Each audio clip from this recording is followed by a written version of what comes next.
Баршаңызға сәлем. Бүгін сіздермен өте дәмді және тез дайындалатын сырникидің рецептімен бөліскім келеді. Ол үшін видеоны соңына дейін қарап, жасап көрсеңіздер болады. Бізге қажет заттар: творог, 1 жұмыртқа, 3 ас қасық қант және 6 ас қасық ұн керек болады.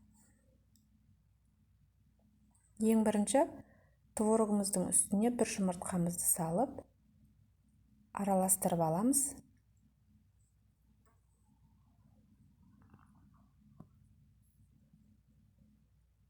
Сонан соң үстіне 3 ас қасық қантымызды салып, 1 келкі болғанша жақсылап араластырамыз.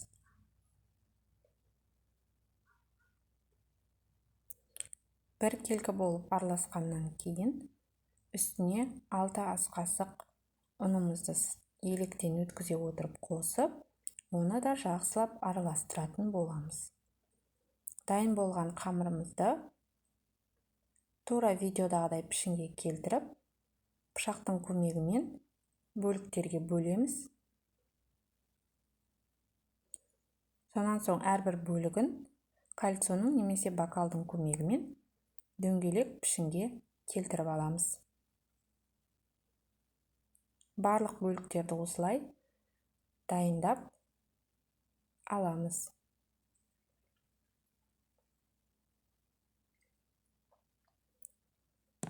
Дөңгелек пішінге келтірілген сырникиларымызды табаға аз ғана май құйып, екі бетін қызартып, пісіріп алатын боламыз.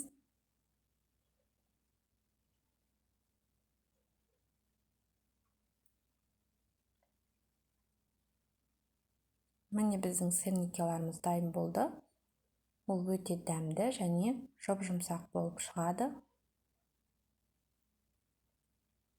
Егер видео ұнаған болса, арнаға тіркеліп, лайк басуды ұмытпаңыздар.